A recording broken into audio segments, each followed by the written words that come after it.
Okay, now the stream is live. All right, welcome to the future of public procurement, the first of our Tendero webinars that we're going to be doing with the underlying topics of value, reform, and diverging paths. So my name is Ivan Stanisavljevic, and I'm CEO at Tendero, as well as co-founder, a platform that focuses on simplifying public procurement through technologies that are available and applied to where it can potentially bring the biggest change. However, here today we have Gary Mander, Senior Manager at EY, as well as with a huge wealth of experience at the Irish Railways as a procurement manager and executive and technical assistant. So really touching upon both sides of public procurement. Gary, would you like to introduce yourself if I've Yeah, missed sure. More than happy to. So I think as Ivan has said, I'm working in public procurement for the last 15 years, but my career started in electrical engineering. So I like to think that I've seen the three sides of the triangle, if you like, within procurement. So when I was an electrical engineer, I wrote specifications for procurement. I took part in evaluation panels. Then when I became a procurement manager, I was now running tenders and moderating evaluation panels, if you like, as part of the procurement process. And now the full circle now, the last piece is now I'm now taking part in public procurement processes as a supplier. So I've got to see the kind of the three angles. And the reason why I like public procurement so much is that now that I have that lens, I'm trying to, as much as I can, align the three sides of the triangle to make the whole process work much more streamlined for people. Okay. All right. Thank you, Gary. Thank you for accepting the invite as well to talk about the future of public procurement today. Let's jump maybe into the agenda for today and what we've planned to talk about. So number one on the list is value for money. We'll be talking about strategies to ensure cost-effective procurement and how to not only rely on price, I suppose. Number two would be navigating the new EU procurement directives that are currently under consultation and what this will mean for all of us, what will change, where are we heading, and where are we right now after this feedback round that ended in April. And thirdly, we'll be looking at another legislative change, but outside of the European Union in the UK, to see what impact are the new UK procurement regime bringing for EU suppliers and what it means in general, and what are the short-term effects that we can see since the implementation. And the last 15 minutes will be reserved for questions and answers. You can ask questions in the chat and we will try to answer as many as possible. We unfortunately only have an hour today, but usually I think public procurement is a topic where we could write books longer than the Bible, I suppose. So Gary, please take the floor. Let's start with the first topic. Yeah, sure. So it's a really good agenda. We're going to try and cover as much as we can, but we're going to probably just try and keep it at a kind of a fairly high level. So let's talk about the kind of the value for money discussion. So when I say we, I do of course mean me and my former occupation as a public procurement manager, but I still see myself as a public procurement practitioner. We are tasked with procuring goods and services and works for our respective organisations, and our respective organisations are effectively funded by the state, and therefore it's taxpayers' money. Now I'm a taxpayer. I never lost sight of the fact that I'm a taxpayer, and I have an expectation that every penny that I hand over to my government is spent wisely and is spent in the best way possible. Does it always happen? Sadly, no. There's a multitude of reasons why that is, but as far as I'm concerned, if you're a public sector buyer, you could be buying very small things that don't have a big impact, or you could be buying very large things that have an absolutely huge impact. But I don't think you can separate either of them if you're a public sector buyer. I think you have to have the same outcomes. My outcome that I always looked for in everything that I did was to really get the best outcome. People would often ask, well, how did you do that? Everything that I buy and every client that I advise now, and any colleague who reaches out to me for advice, my answer is always the same. You need to understand in your mind what the good outcome is going to look like. Public procurement should never be a roll the dice exercise. And what I mean by that is I'll advertise my requirements, I'll see who responds, we'll score, whoever wins, wins. and away we go. To me, that's very passive procurement. I see a lot of it going on, unfortunately. But what people will see with any procurements that they're involved with me, there's an extensive planning phase at the front end, which would take into account lessons learned from previous processes. If it was a recurring requirement, there will be a meticulous approach to market engagement. I would always do a market engagement for every tender that I did. People say it's a bit overkill, but I don't believe so. There's new suppliers in the marketplace, there's new technologies, no matter what you're buying. If you don't know what they are or who they are, your process is very much rolling the dice again, as I said. Then the design of the tender process is very kind of unique because it needs to be tailored to the specifics of what you're buying. I, again, have a very kind of close detail on detailed pricing schedules, ensuring then that contracts are fit for purpose, that the award criteria that has been selected has been thoroughly kind of road tested, etc. Under the Utilities Directive, which I would have been in, there would have been facility for the negotiated procedure. The negotiated procedure is something that I would have squeezed as much value out of as I possibly could. And to me, it was never about trying to shave a couple of % off a supplier's price. It was more to do with looking at the submissions that have come in and see, is there any waste in our process that can be actually removed, and then actually ask the suppliers to re-quote with that waste kind of removed. And then the last piece of the puzzle then after the contracting is the contract management side of things, that I think it's something that's sadly that I see that items are procured, sometimes actually procured quite well, but the whole process is let down because nobody really manages the contract after it has been awarded. So there's lots of people and lots of processes in that whole step. Procurement, as I see it, and I use that in kind of inverted commas, have the visibility from the full end to end. And I think if somebody is in procurement but isn't concerned about the kind of the front end, which is the demand forecasting, right through to the end of the contract management, they're not really doing procurement. You're now a kind of a link in a chain without really understanding how all of these kind of links work together. So there's a lot there. There's a lot that people might need to unpack, and I think it can be a little bit daunting for people maybe when they start out in their kind of procurement journey. They say, well, let me just focus on the tender that I run, and if I can get through to the far side compliantly, I've done a good job and I won't get into trouble. Again, back to what I said originally, for me as a taxpayer, that's not good enough.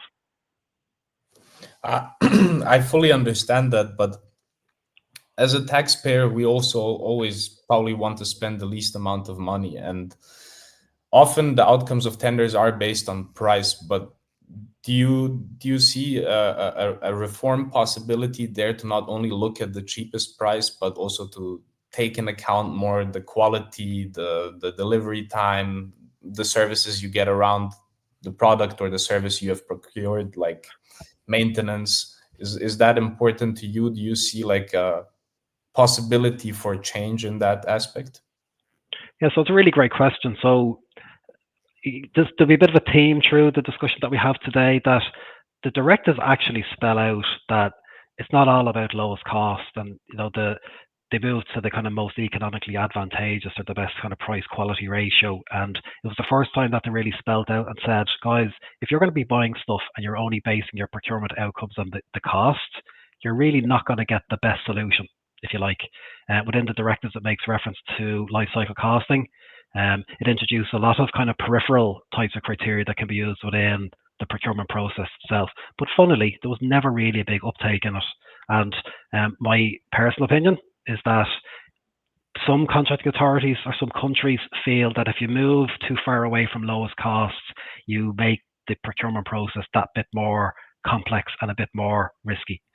What I often say to people is that if you think about lowest cost, it's an absolute number. If somebody submits a tender and it's €1 million, it's €1 million, and that's it. There's no debate that can be had. If you start introducing quality criteria, you're now scoring things, and you're now moving from the objective somewhat into the subjective. And I think people don't like that. I think people find there's a big risk there. But at the end of the day, and this has been going on for the last kind of 8 years, that even if you're running a tender on the basis of lowest cost, there's still an obligation on the contracting authority to probe any submissions that are deemed to be abnormally low. And I think we as kind of practitioners, we've been guilty of kind of pricing to the middle. So if you have, let's say you have a scoring methodology of 1 to 5, what you'll normally find is kind of lots of people getting 3s and 4s. You'd rarely see people getting a 5, and unless somebody was absolutely non-compliant, that's what you would expect to see. And because we priced it, or we score to the middle, it means that cost, even in a most economically advantageous tender, still really defines what the outcome of the process is. So my mantra has always been about the weighting that's applied to costs. And probably more important than that is, if you are going to have a 1 to 5 scale for how you score them, where do you put the bar at your minimum expectations? You'll often see that people set it at maybe 60%, so you have to score a 3 out of 5 to be compliant. I would be very much of the opinion that you need to drop that down to 40% and give yourself the higher granularity at the higher end to be able to differentiate a good from a very good, or a very good from an excellent. So there's bits of work that needs to be there, or to be done in that kind of area, but you're 100% correct, and be under no illusion that lowest cost tendering is not a good idea at all, unless you're buying something very straightforward like a commodity. But I often say to people that even buying a commodity, that commodity is going to have to be delivered. So surely there's going to be, lead time, continuity of supply. There's other criteria even in commodities that are kind of qualitative. And if you're buying anything and you see lowest cost, I think it really does send out the wrong message. I see. I understand. And okay, all right.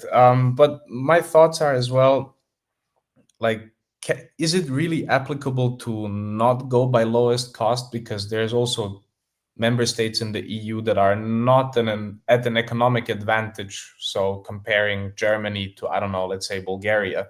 In Bulgaria, there's going to be budgetary constraints that will force this outcome of lowest cost, whereas in Germany, they could maybe afford to pay a little bit more for quality. Is that also a point that could Yeah, so correlate? like it's a fair comment to make. So like what I see is that like budgets are set, and like I was a manager of a public procurement organization. I understood how each of our stakeholders' budget systems worked.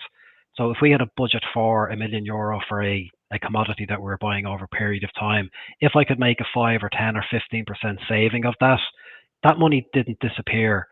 All we did with that money was to reinvest that back into the quality of the goods and services that we were buying. So if you're buying for less, you should be able to do more effectively with the balance. If there are real budgetary constraints and you're buying something and there's no flexibility, well then of course people are going to kind of go for the lowest cost. But what I would say to people, if you specify a product or a good or a service, or no matter what you're buying, if you specify it properly, there shouldn't really be much difference between the prices that come in between first and second, because you've scoped it well. It's only when you're a bit vague about what you want and you leave yourself open to huge variances. So like, for argument's sake, if you were to get a tender process, a fictional tender process where there were 2 people involved and one was $1 million and one came in at $500,000, look, it doesn't take a genius to work out that there's something different between the 2 products that are being put forward. And to me, I had argued that that's not the supplier's fault, that's procurement's fault. They haven't designed their process in such a way that kind of manages that. And people might have seen, I put up a post on LinkedIn recently about the burger test, and it's about the crappy burger versus the gourmet burger. And you ask yourself, when you go out to tender and your specification says, I want a bun, a burger, some salad and some cheese, realistically, what types of burger could come in, meet your requirements, and what would the difference look like price-wise? Because I can guarantee you very few people want to buy the crappy burger, but if your process isn't designed well, that's what you're going to get. You're gonna get a cheeseburger instead of the grass-fed one. Oh, absolutely, 100%. That's exactly it. I understand. That's a very good metaphor, actually. That simplifies it in a way that I believe everyone can understand. So that is it for value for money. Do you have anything else to add, or? No, it's just what I would always say to people, and I'd say this to people who used to work for me, and I would say this to clients who I work with now, is be a bit imaginative in your procurement. If you go down the vanilla route, you're going to get vanilla outcomes. And I think we've all been charged, certainly in the last 5 years, when kind of cost containment became a kind of a big driver within organizations, to extract as much value as you can out of your procurement processes. But always remember one thing: you're interfacing with a market, and the marketplace will deliver what the market can deliver. And I think if you're not really aligning yourself with the market, I think you're always going to have poor procurement outcomes, and you're not going to get value for money. Okay. I think that's some good advice for everyone that is listening and currently tuned in and will listen to this. How about we jump to the next topic, since we are quite time constrained. Let's talk about I believe number 2 was the EU Procurement Directives that were under consultation since last year, October, and the consultation has ended for feedback this year in April. Around 7,000 people, entities, organizations have submitted their feedback. And let's look at what will change in terms of key points on a higher level and what you expect to change and what your comments and feedback are. So Yeah, sure. So, okay, so it's actually quite interesting. So I was one of them 7,000 people. So I gave my feedback into the process. I took a lot of time and effort to put together what I saw as improvements that could be made from the two angles, from the buyer and from the supplier as well. Imagine that you're going to get three cohorts of people. You're going to get people feeding into the process who are buyers, and obviously they're going to look for simplification of the processes, removal of red tape, make it easier for me to do my procurement. The second cohort of people are going to be the suppliers, and the suppliers are going to be saying something similar. They're going to be saying, well, cut down on all the bureaucracy within the processes, make it less expensive for me to participate in tender processes, make it easier for me to find tender processes. And the third cohort of people is the taxpayers, the public, who will be listening to negative stories in the media about bad procurement outcomes, and they'll be saying is, I want you to fix these problems as part of it. Of the 7,000, I would like to think it's probably maybe 40%, and 20%, maybe 20% public people who'll be giving in. Across the board, and I've spoken with many people across Europe who've also made submissions into the EU, the themes are all the same. You know, the rule book that's been used for the last 8 years isn't fit for purpose anymore. We've kind of created a bit of a risk-averse profession who just only will want to do the tender process that doesn't get themselves in trouble legally at the far end, and that's very restrictive.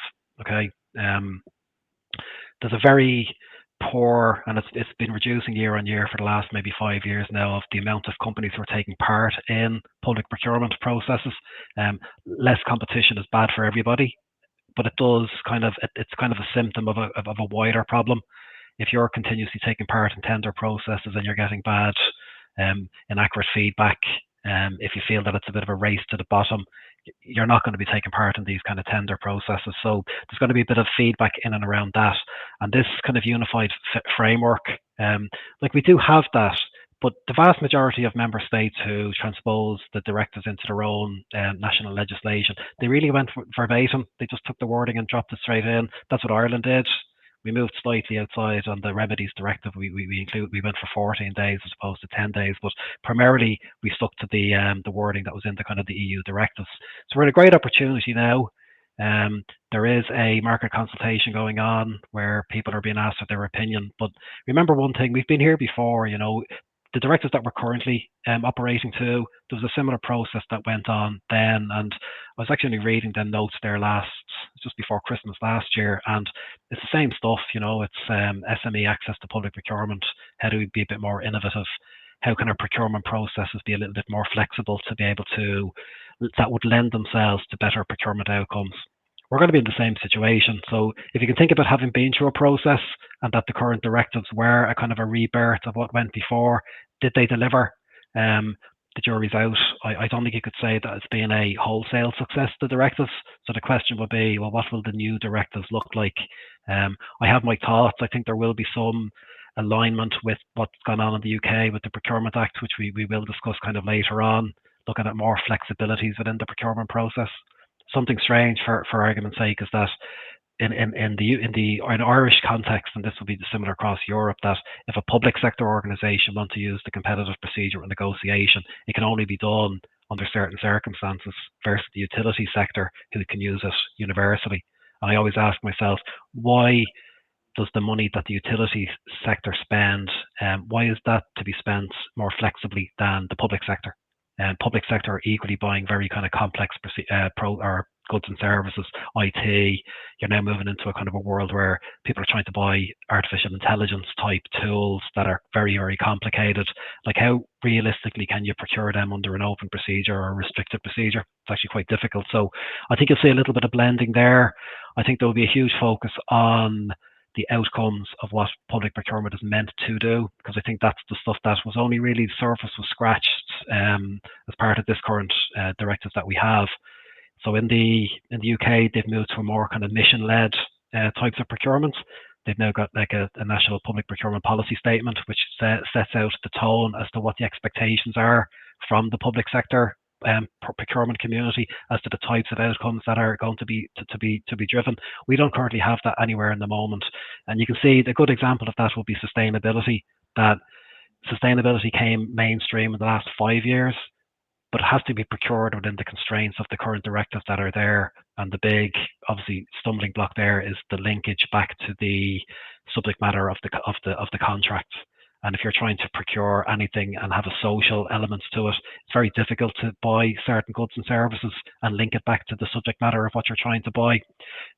So there are restrictions that are there. So I'd say you'll probably find there'll be loosening of constraints that are there at the moment with a view to really empowering the public procurement profession to continuously strive for better outcomes.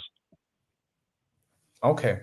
And now the interesting part, at least to us at Tendero, and I believe everyone is quite interested to know what the PPDS will look like. I know there has been a presentation to the stakeholders. There's very little available to the public to have a picture. I haven't even seen a demo version of the platform. Could you maybe shed some more light on the PPDS and what it's meant to do and complete? Yeah, so it is the kind of the weakest link in all of the procurement that we do. What I mean by that is that it's amazing that we have a situation where there's literally hundreds of billions of euro being spent. But if anybody wants to go in and interrogate who's buying it, where is it being bought, where does it originate from, there is very poor reporting functionality at the European level. Some of that has been pushed back to the national level. So like in Ireland, for example, on our e-tendering system, our Office of Government Procurement, who would be a centralised purchasing body, they would be looking at information of all the tenders and contract award notices that have been published, how many SMEs took part in processes, what was the contract value, where did the contract, what country was the country who won, where were they from. But that information is actually quite difficult to get, and it's beset by one big problem. It's the quality of the information that's put into the system in the first instance. And what I would say to people is go on to TED and download a number of contract award notices and look at the information that's being provided and ask yourself, if that quality of information is being mirrored across the whole of the EU, can we really say that we've got access to good data? Because I don't think we have. And like really, that's what the EU should be all about, isn't it? It's about identifying opportunities. If there's lots of certain goods and services that are coming in from outside of the EU, maybe is that an opportunity for indigenous companies to start developing those offerings themselves within Europe? So I think what you're going to see is, what I would hope we see is a far more user-friendly, intuitive system that is easy for people to use. Okay, that gathers important information, but gathers information almost in a kind of an automatic way that isn't reliant on the skills of the individual who puts stuff in. Like I would like to think that if in the directives it says that you have to publish the contract award value, let's say, that a system will be designed that if you don't put in the contract award value, it won't let you publish your notice. So make it kind of that, almost like make it more of a lean kind of process that really drive people to put their information in. Similarly for suppliers, so there's a lot of activity that happens above threshold, but there's equally a lot of activity that happens below threshold. And I think once you go below threshold, it's a bit like the dark web, that there's so many different portals that different countries would use. Countries actually use multiple different portals. Different jurisdictions within or in countries use their own portals. And that makes it very difficult for any member state who really wants to supply their goods and services into another member state. It makes it very difficult for them, and I think that's a piece that's going to have to improve, and I think it will improve as part of the the platform. And the final thing that I'd say will be reporting, that we need clear, accurate data, because we're continuously beset with the same complaints. And the problem that we have about complaints in public procurement, that we've no way to push back on them complaints with data. And SME access to public procurement, I think, will be one of them, that nobody really knows, I think, deep down, what the cumulative value or the cumulative volume of contracts that are being awarded to the SME sector is. And we're now 8 years into the current directives, and I think to be in this position now is kind of not acceptable. And I think all of these items will need to have to be gotten or prepared or ironed out as part of the new platform.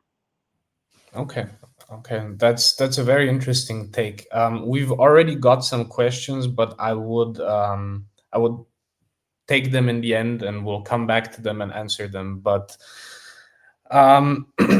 I genuinely don't think it's rocket science to create one platform for one European Union where everybody can upload their tenders. I simply do not understand why we have so many publishing portals. It doesn't make sense, and it doesn't seem like a 2 trillion euro investment to improve.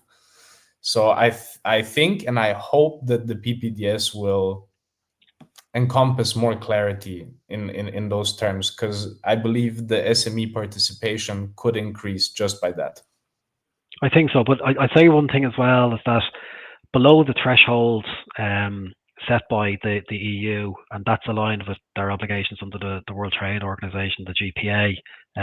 It's about kind of reciprocal access to people's procurements, and if the rules below threshold don't apply for that reciprocal access, people in Germany will like to procure their goods and services from companies in Germany. And I think that's half the problem. It's almost a case of, if we don't have to advertise these on a kind of a pan-European level, and we can fulfill our requirements nationally within our respective geographical region, that's exactly what we do. But Ireland is funny, because there's a lot of goods and services that we need that we don't produce in Ireland, and we need to get, other member state organisations to fulfill our requirements. So it's a bit of a double-edged sword. I can see why some countries aren't willing to publicly advertise their requirements below threshold and make it a little bit more opaque. But that'll be my take on it. Okay. That's, again, interesting point. But another question I would have for you is, how far do you think the PPDS will take it in terms of AI? Will they help public buyers to draft tenders easier through AI, or will that still be manual work? Yeah, the jury's out on that one. I think we'd be wrong to think that AI isn't currently being used for the development of procurement documents.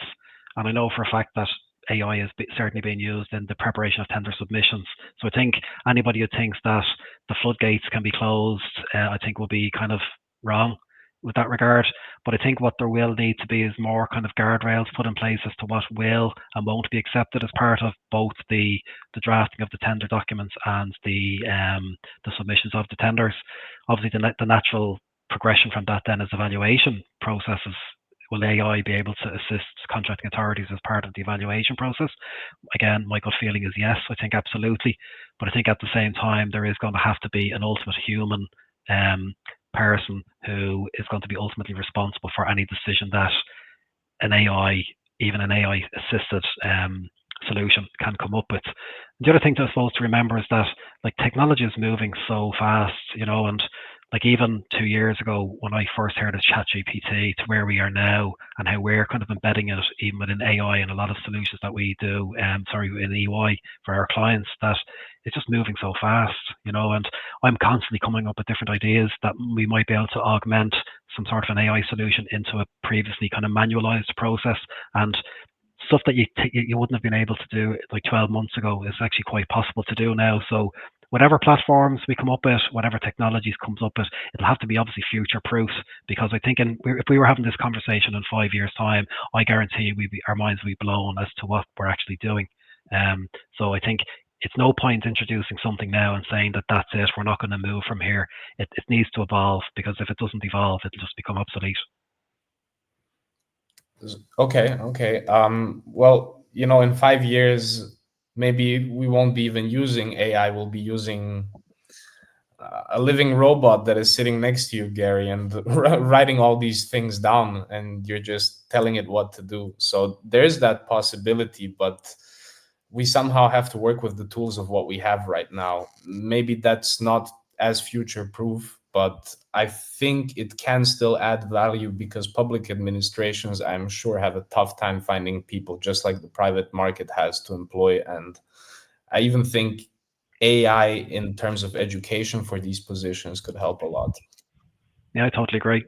I mean, if you can identify people with a certain set of skill sets and they may not have thought that procurement was something for them, but if they could be told that, look, you're kind of a 95 percentile person for procurement, you've got analytical skills, your numerical reasoning skills, etc., why not? I mean, that's exactly what it's about, isn't it? Because if we don't, we just lose them to other occupations like risk, accounting, or whatever. Okay.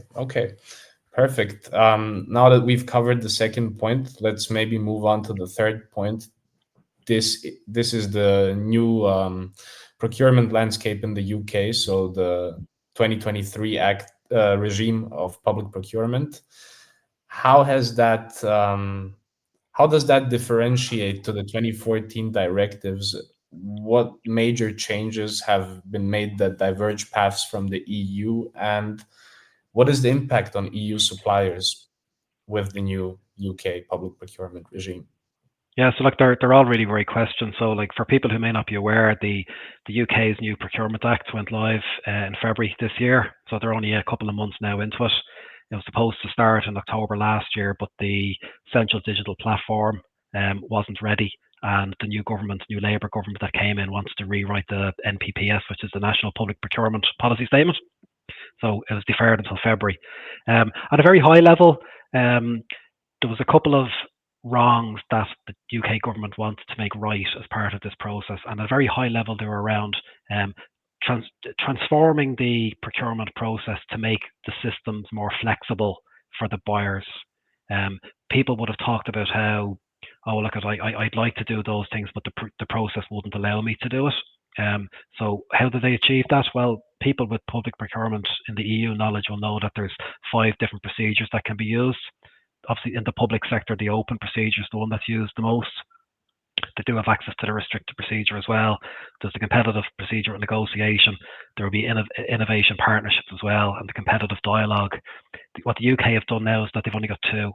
It's the open procedure, or it's the competitive flexible procedure. And the competitive flexible procedure is effectively, and I'm not kind of diluting this down any more than it needs to be, it's basically a design it yourself process. Do what you want, design it. If you want to run it as a kind of like a negotiated procedure, you can do that. If you want to run it a bit like an innovation partnership, you can do it. If you want to run it as a negotiated procedure, but also include site visits and scored presentations, you can do it.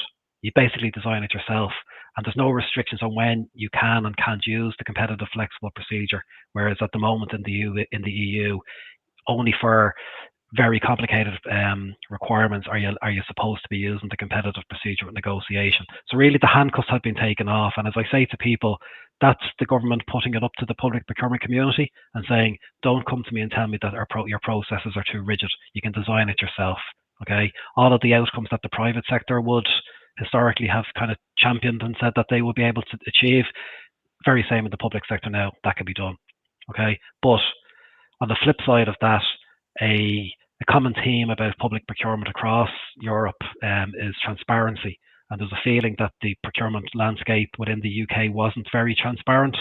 So the practitioners of public procurement have now been hit with a barrage of additional types of notices that have to be published at different points along the way. From speaking to many different practitioners, they see it as a burden.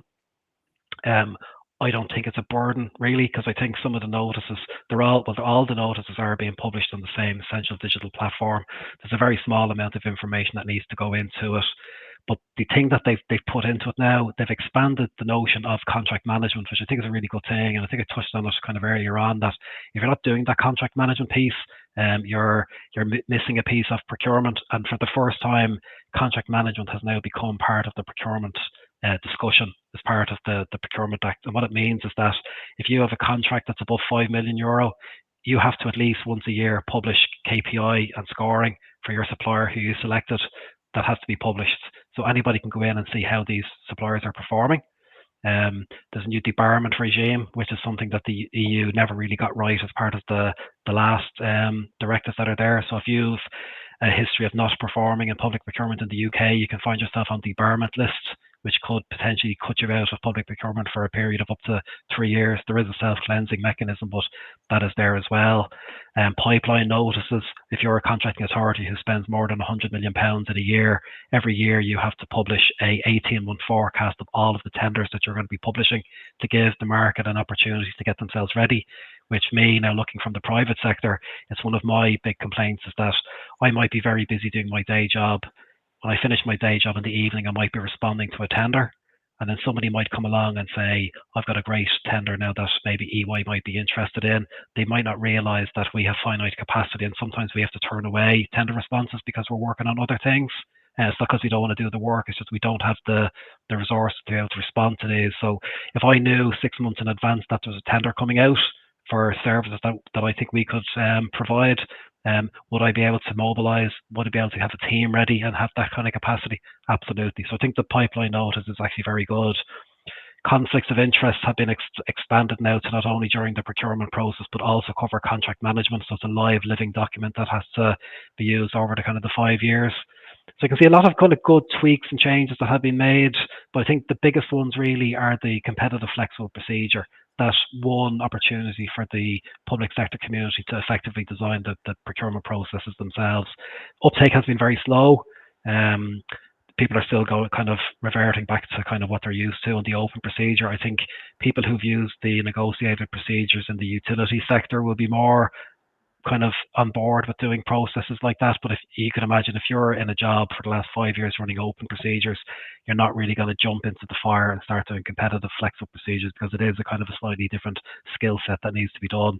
And the last piece I'll say about stuff, and I do think we'll see something similar in the EU when the new directives come out. So people will be familiar at the end of a tender process that if you took part of the tender process and you didn't win, you're obliged or entitled to get a letter from the contracting authority who ran the tender to outline why you didn't win. And how they achieve that is by, you get a table, you get your score, you get the maximum score that was available, and you get the score of the company who won. And to support that, you have to provide them with the characteristics and relative advantages of the tender that won. Now, we can have another debate for 5 hours about the ins and outs and the kind of the mechanisms there. But in the UK, the letters have been done away with now. And what you do have now is not only do you get information on how your tender scored, but you also get a copy of the information that the winning tenderer got. And this is, as I try to explain to people, it's like raising the bar tenfold, because what I have found and what I've seen is that it's very easy to sanitize a public procurement evaluation process in a well-crafted letter. You can kind of double down on the negatives, mask the kind of the positives. You won't be able to do that anymore as part of the processes in the UK. And it's only probably the next maybe 6 weeks we're going to start seeing people issuing out these what have been called assessment summaries. And the assessment summaries, as I say, are going to have to provide the information that the winner got, the information that you got. You don't have to mention the characteristics and relative advantages, but the law says is that the person who reads that letter should be able to interpret what those characteristics and relative advantages were when you look at the two pieces of information side by side. And I think people were kind of blindsided a little bit about how complicated that is. I started to look at it last November, and I went through an exercise of a fictitious tender process, and I tried to write an assessment summary, and I found it quite difficult. And I did get it kind of peer reviewed internally to say, what do you think? So it'll be interesting to see how that kind of plays out. But again, it's back to transparency, and as far as I'm concerned, the more transparency, the better. Understood. I also believe that the feedback is a good mechanism to stop people from making, let's say, erratic decisions that they can't explain. You really have to explain yourself, and that is a good thing, because then you can also help the suppliers that potentially could supply you in the future understand where they've gone wrong, and to understand, okay, we can improve on that. This was a mistake. This was a problem. This was good. And look at as well the company that won the tender, what have they done much better than us? So I think in general, as you say, transparency is a very good thing. and It it can. will, and so what's quite interesting was I did a webinar last month on the Procurement Act, and what I was explaining to the moderator was that by doing things like this, and the public sector buyers might not be aware of it or might not appreciate it, that really what it will do is it will improve the quality of the actual procurement processes themselves, because you can get lazy, and if you're doing pretty poor evaluations and you've understood the knack of writing a letter in a compliant manner that masks the kind of truth that sits behind that, it's not good for the profession. Things become stale, and kind of it breeds kind of poor practices. Whereas now, and I think people might end up finding out the hard way, is that they now will realise, I think, as you say, that the processes need to be better, they need to improve, they need to be more transparent, and I think it will have an uplift in the kind of the quality of the procurement, but it'll take a while to kind of to filter through, I would say. But I think it's a great step in the right direction, and if it happened in the EU, I'd celebrate it. Okay, so do you think that the EU will maybe be inspired by the new UK procurement regime to incorporate some of the things that are working well? And after such a short period of time, what do you see as the short-term effects of the new UK procurement regime? So it's been active since the 24th of February for the people that don't know. And it's only been a few months, so I don't think you can really tell, but I'm sure there is some short-term impacts that have been felt. Would you mind sharing? Yeah, sure. So there is a few things. So as part of the National Procurement Policy Statement, it does make reference that there's an obligation on contracting authorities to ensure that they are adequately resourced with the right types of people to deliver on the requirements. Okay. So if you have a team of 10 people and you're already working at like 100% capacity, and you're now brought in new regulations that have more onerous requirements on your team, clearly you're going to be saying, well, look, for me to do that, I need an extra 2 people to do it. If you don't get those extra 2 people, I think the quality of your procurement is going to suffer somewhat. So what I'm seeing is, I'm seeing 2 things, right, and they're quite important. So the first thing that I've seen was that, in my opinion, the rollout of the Procurement Act of the UK was a gold standard piece of work that the Cabinet Office delivered in a relatively short pace of time. All of the public procurement contracting authorities were given an opportunity to send a number of their people on a deep dive training session. Okay, it's the first time that I've seen a set of laws or regulations introduced that have an instructions book that go with it, and the instructions book not only tell you how to do the new procedures, but explains you the rationale why they're introduced. And I think that's if you read the documents online, and I studied them, I did a series of posts in A to Z of the Procurement Act, and I got a lot of really great steers and information from them. If you just land out with a new set of directives next year in 2026 and don't explain the reasons and rationale sitting behind them, people might just not understand why certain things were done. And I think if you're only looking at the procurement laws through the lens of how do I implement these without understanding the why that sits behind them, I think you're kind of missing half the picture. So I definitely think the EU will have a big piece of work, and they'll probably push that out to the respective member states and say you'll need to do a training program to get your people up to speed. But I would like to think that we could do a certain job as good as the UK have done, because, as I say, it was real gold standard as far as I'm concerned. But if I had one concern and one negative, it would be that all of the trainings that have been done have been very procedural. Okay, it's all about, if I'm going to run a tender, I need to do this first. I can't do that until I've done this. And it's been all about the mechanism of the procurement. And the one thing that is forgotten about, in my opinion, is the commercial aspects of it, the outcome. Yes, you'll understand how to get from A to B, but what does B look like? How are you going to squeeze every piece of value you can out of that tender process?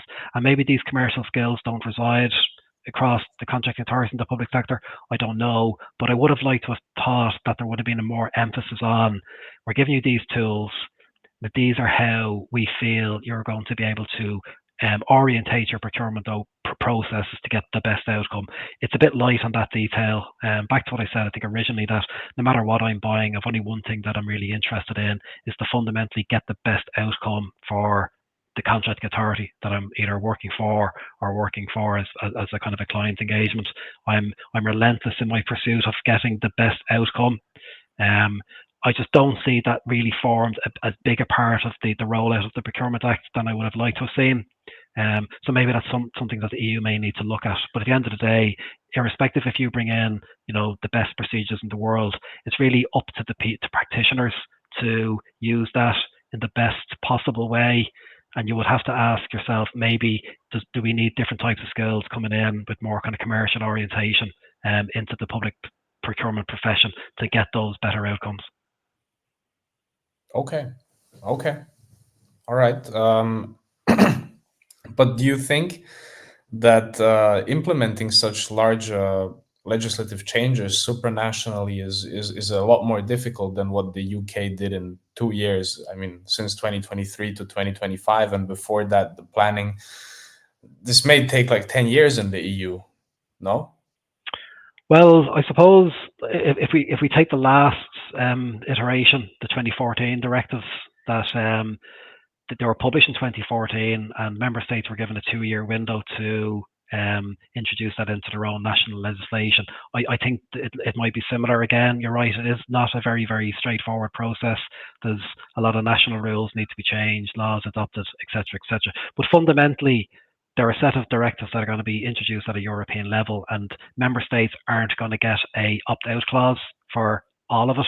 So they're going to know what the bare minimum are.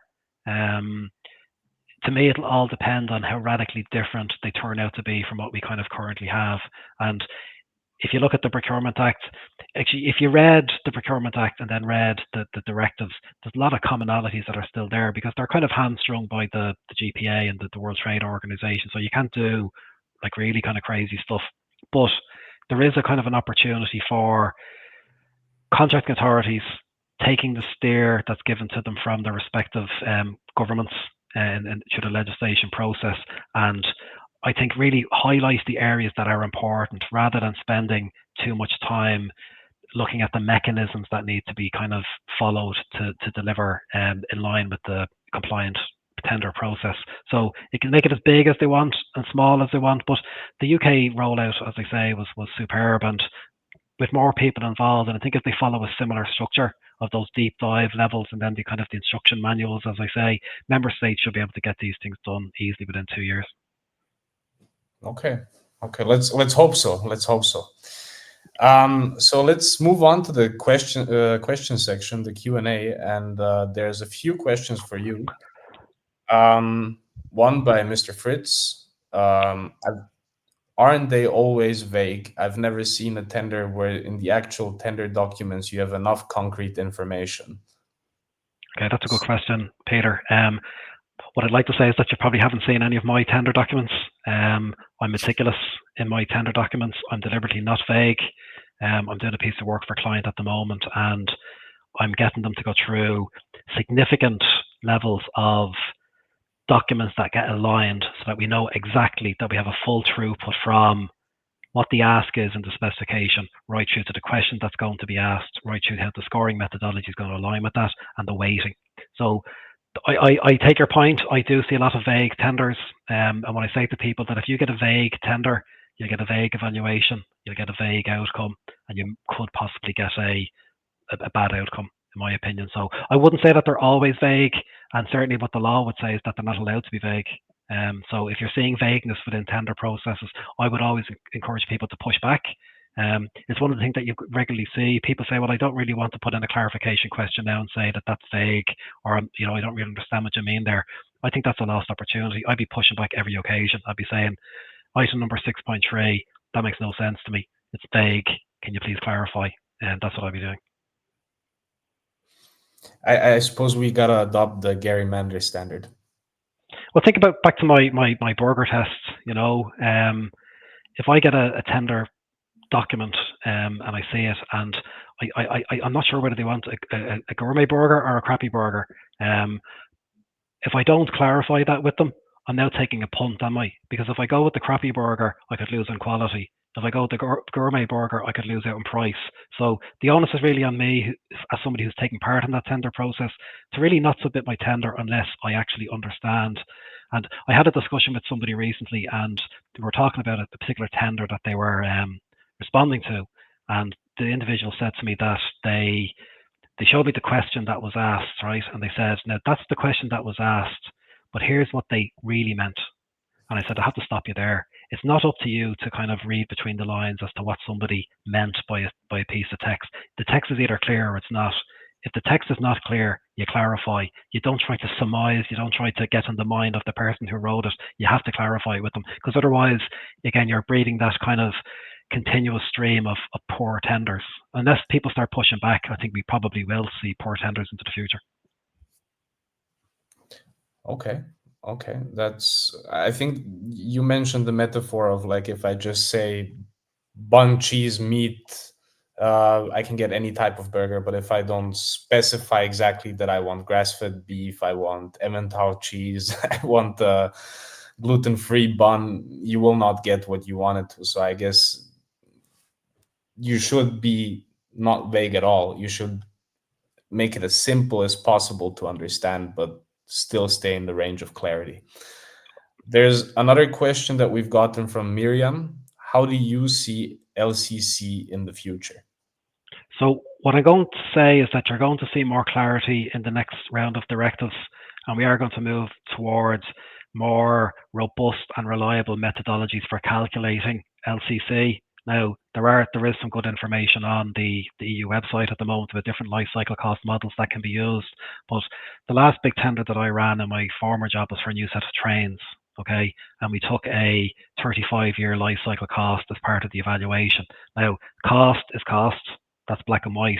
But when we got into the kind of the electricity consumption of the trains over that figure, the maintainability of the vehicles over time, the amount of labour that was going to be needed to maintain these vehicles, we were now slipping into the I'm going to say the amber zone of an unsuccessful tenderer could really challenge you on the methodology that you use for the various components of the life cycle cost.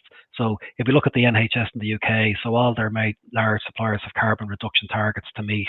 Now, that's okay saying that in reality, but what you need to have is back that up with a robust mechanism that calculates how this will be done. I think what you're going to see is over time is that the EU are going to provide much more clarity around that.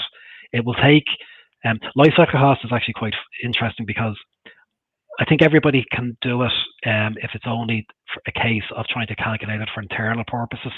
But I think when it comes to actually publishing it in the tender, people kind of shy away from it a little bit. Like I said, it's in the current directives at the moment. There's a kind of an encouragement that people should be looking at life cycle costs. But I think when you start looking at social value and sustainability and stuff that are a little bit less tangible for people, there's a tendency to kind of not really want to go there, just in case it kind of introduces additional risk into the process. So the UK have done great work in this regard. So has the EU, to be fair, but I think you'll find a bit more surety presenting itself in the new sets of directives, and actually making it a bit more kind of a mandatory requirement that you'll see across the board. Okay, that's it's a great question. Thank you, Miriam. To move on to the next question, Vladka. So, what are your experiences with abnormally low tenders, especially regarding service contracts? This problem exists even if you use MEAT 2. When using MEAT criteria, which criteria would you recommend besides evaluating the experience of experts, the length of the warranty period, and the delivery time? Yeah, that was really great questions, Vlatka. So what I'd say, we'll take question number one first. So, like, abnormally low tenders have been well written about across the board. The problem that I see is that service contracts can mean a lot of things to different people. So it could be a window cleaning service, it could be a professional services, it could be waste disposal, whatever the case may be. But at the end of the day, at some stage when tenders are opened, you need to be able to put one tender beside the other and establish which one is going to be offer me the more value than the other. So let's say we're looking for procurement consulting services, for argument's sake. You're going to say, okay, tell me who the person is that you're putting forward as part of that tender. What is their CV? What are their experiences? What have they delivered? Okay. You'd then be scoring me against somebody else, okay? But you're scoring me against somebody else on the basis of words that are on a piece of paper, really, and you're not really going to know if any of that information is true unless or until you work away with that. So what I would say is that if you've done market research and you understand who the main players are in the respective services field that you're operating in, you should have a guide as to what these costs might be. And then if you set your reward criteria and I come in and I'm twice the price of a similarly qualified person, you would ask yourself the question, he's twice the price, is he twice as good? And I think if you're in that kind of discussion with your reward criteria and your scoring methodologies, you have an opportunity to understand if something is abnormally low or not. But if you remember about abnormally low, there's nothing stopping me entering a tender at €10 a day if I really wanted to. If I really wanted to win that business, the obligation is on the buyer to probe that with me.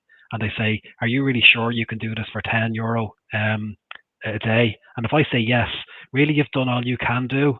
So it is kind of difficult. But again, I think there's a kind of a common theme, as I say.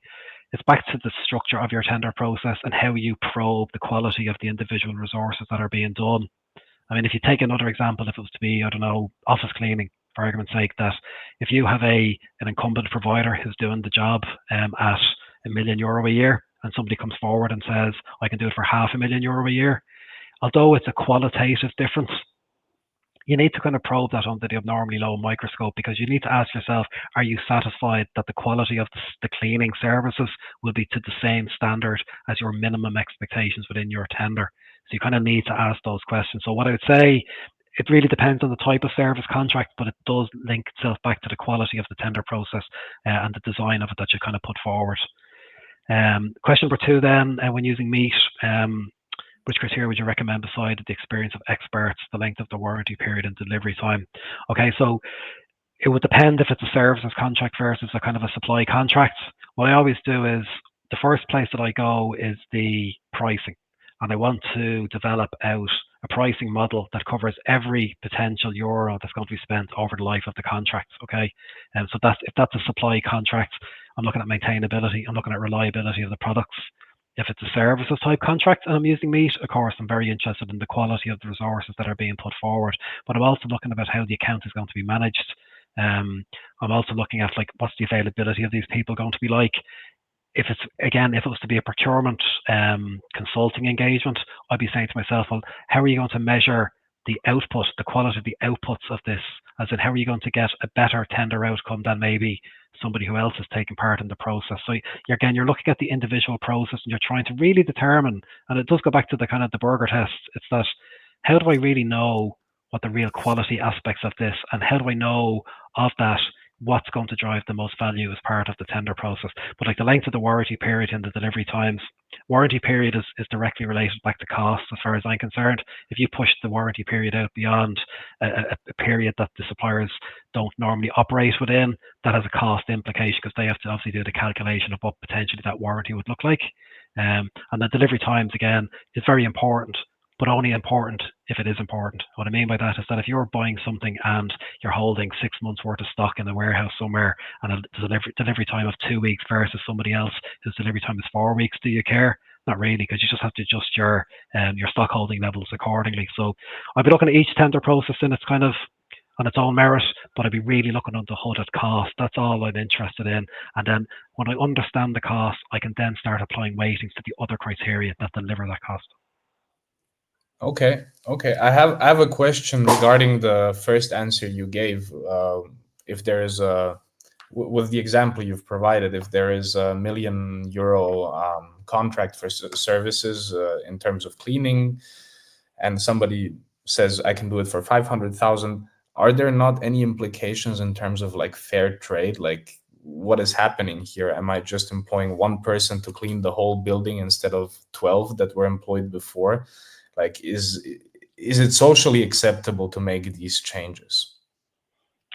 Yeah, so like in a service contract like that, there will be 2P implications, so that the transfer of undertaking. So any terms and conditions that employees currently have would automatically be afforded to the employees if they needed to move kind of employer at the far end. But like there are like the declaration of eligibility that's take part in any EU procurement process is aligned with kind of paying fair wages, honouring any kind of global or kind of agreed kind of labour conditions that are in there. So you don't get a chance to be able to say to somebody, I'm going to give somebody in who's half the price and I'm not going to pay them.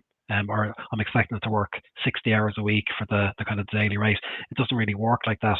But if somebody came in with a tender process and you hadn't designed it, let's say you just looked for a lump sum figure and somebody said 500,000, your obligation is to say, explain that 500,000 to me down to the granular level of how much are you paying your employees and how many hours are those employees going to work, because we can't do two jobs at one, but it's not possible in the services industry. You do what you can do. And what I would say, if a buyer hasn't done their due diligence and designed their process that you get down to that granular level of detail, as in the rates per hour that you're applying your people and how many shifts am I getting as part of my tender, you haven't really done your job well. And I think the onus or the onus is on you to maybe, you need to look at your tender process and see, how have I landed myself in this situation effectively. Fair enough. Then we would move on to the next question. Thank you, Vladka. This was a great question.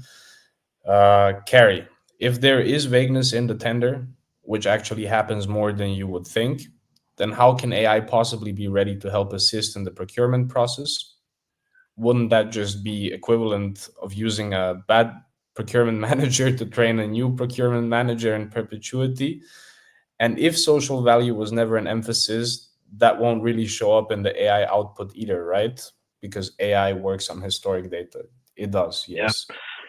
No, it's a fair comment. So I've spoken to lots of AI and data sciences people, and I've discussed these kind of items, people, and look, there are inherited biases within AI models, and I don't think we'll ever get to the situation where you'll have a kind of a perfect system where all of this will be able to achieve by an AI model. But if you think about like the vagueness in the tender process, if there is vagueness in the tender process, it's going to be very difficult for any kind of artificial intelligence to be able to read the mind of the person who wrote the document in the first place. If it ends up then that the AI model is throwing out vagueness, we're this kind of fulfilling prophecy then that we're driving worse bad outcomes for people. And I think that is a real risk. And I think people who work in the space, I know I certainly do, I don't want to see a kind of a dumbing down of the profession in any way. So will there be kind of traction on these kind of these systems if the practitioners who will be using them have any doubts about the quality of the outputs? Yeah, they won't get off the ground, I don't think. And I think the developers kind of know this. So I'm not going to say it won't happen. I think it will happen to an extent, and maybe over the next 3 years, you'll see more AI feeding into the systems. But from a public procurement perspective, the obligation to run compliant processes that don't find themselves in the High Court is still going to reside with the procurement management function, and they're going to have to make the decision whether the AI tools that they're using are providing them with the proper outcomes and outputs to be able to deliver these compliant procurement processes. So hopefully that's a kind of a gate that needs to be got through, and it will prevent us walking down the kind of the road of just diluting down the profession. Okay. I personally. Oh, okay. All right. Let's move on to the next comment that we've received here. These scores are completely useless. So I suppose the scores of the what's it called, the judgment matrix in German. I've directly translated it. I have like 5 languages in my head, so I keep on mixing them up. I'm sorry for that, but yeah, they are extremely subjective. For instance, they have 5 criteria, and all 5 of them, you always get the same round number. What do you say to that? Yeah, so it's a balancing act. So I've seen contracting authorities using a scale of 1 to 10 and having increments of 0.5. So effectively having 20 options. And like the procurement case law is quite straightforward. Unless there's a manifest error made by the contracting authority, a judge won't say to any contracting authority, you scored them a 5, it should have been a 5.5 or should have been a 6. The courts have clearly said that that's not their job, that's not their role. So it's only for manifest error. I think the problem is trying to get consensus scoring between groups of people. Historically, it's been easier to shoehorn them into a 0 to 5. If you give them 20 options, you find it very difficult to get kind of commonality or agreements on that. But the big thing that I am a big believer in, it's the scoring methodologies that's used. So it's not necessarily the number, it's what are the words that go with that number. So like, how do you explain what a 3 is or what a 4 is? And I think where contracting authorities sometimes go wrong, I'm not going to say always, is that they use a a kind of a standardized text that's used in all of their tenders. And if you're trying to shoehorn an IT contract or versus a supplies contract versus a building of a hospital or a data center or whatever, and you're using that same good, the supplier understands fully the requirements and has demonstrated a robust understanding of our requirements, it's not really good at all, to be honest with you. And you do end up that situation where you score to the middle, people get 3s and 4s, and that's it. But I have seen people do it on a 1 to 100 scale as well. They just give people a percentage. You got 65, you got 73. And I've moderated or chaired independently evaluation panel meetings, and it's very, very difficult to get any consensus when you're in that percentile. When you give people too much choice, it can kind of be difficult as well. I kind of run down a little bit. So I don't have a major problem with the 1 to 5.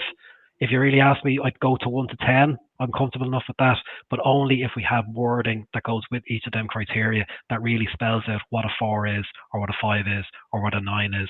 Otherwise, again, you could run the risk of just scoring to the middle and you end up people scoring 5, 6, 7. We're basically coming back to the feedback story from the UK procurement regime. I think that would be good to explain decisions to suppliers.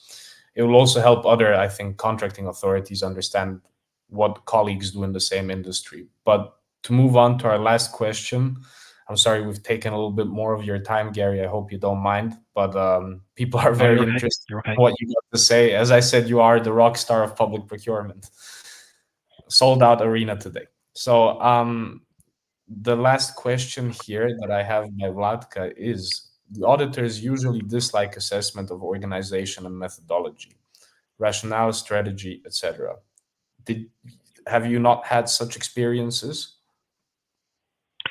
So again, it is an interesting question. So obviously, in a utilities type scenario where you're having maybe a 2-stage process where you're looking at companies' capabilities, would you use a selection criteria that looks at the structure of the organization and the rationales and strategies? You probably would, but we'd never see that as an award criterion. But if it's a case that we're doing a tender for a piece of public procurement consultancy, again, I'm going to use it again because it's something that I'm very familiar with, is that if you come and have your award criteria and it's 70% cost and 30% methodology, how you're going to deliver those services, I think it's actually quite easy for a public sector buyer to be able to determine from the words that the tenderers put forward if they really understand what it is that you want them to do, and are they going to do it in a cost-effective manner. So I see nothing wrong with that from an award criterion perspective.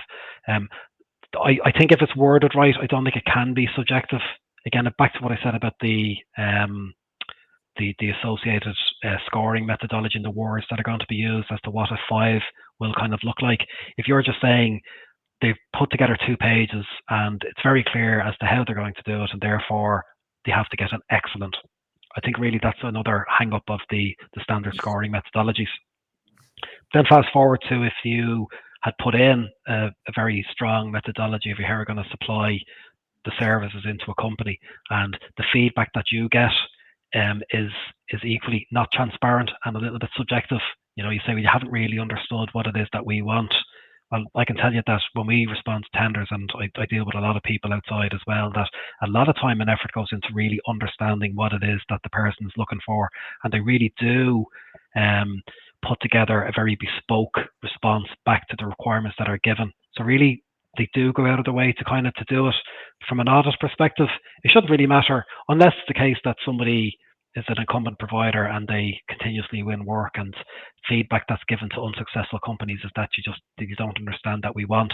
Auditors there might be a little bit concerned because they might see that there's a kind of a laziness has kind of crept into processes. But again, I would like to think that there's nothing that I could not buy that I would not be able to do in a transparent process that everybody can kind of understand from the front end and follow that right through to the evaluation at the far end. Okay, we've had a little bit of technical difficulty just now. I'm sorry about that. Gary, I would like to thank you in the name of all of us at Tendero for being our first guest, taking so much time preparing for this and answering all these great questions. I think we've touched upon all the 3 points on a higher level. I believe we've given people some insight and oversight actually about these 3 points that we discussed. Let's hope the EU Procurement Directives will turn out better and will improve the public procurement future in Europe. And let's see what happens with the UK and what the long-term effects will be. With that said, thank you to everyone that has attended. We will be sending out the entire video as well to you. And see you next time at the next Tendero webinar. Thank you, Gary. Thank you. Bye.